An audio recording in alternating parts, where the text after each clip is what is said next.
ஐஸ்வர்யம் நான் கொடுப்பேன். தரித்திரத்தை நீக்கி செல்வத்தை நான் கொடுப்பேன்.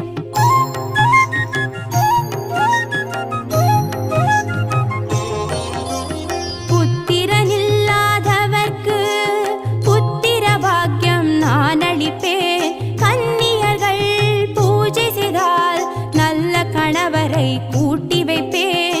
கிரகஸ்தர்கள் பூஜை செய்தால் கீர்த்தியுடன் வாழ வைப்பேன்.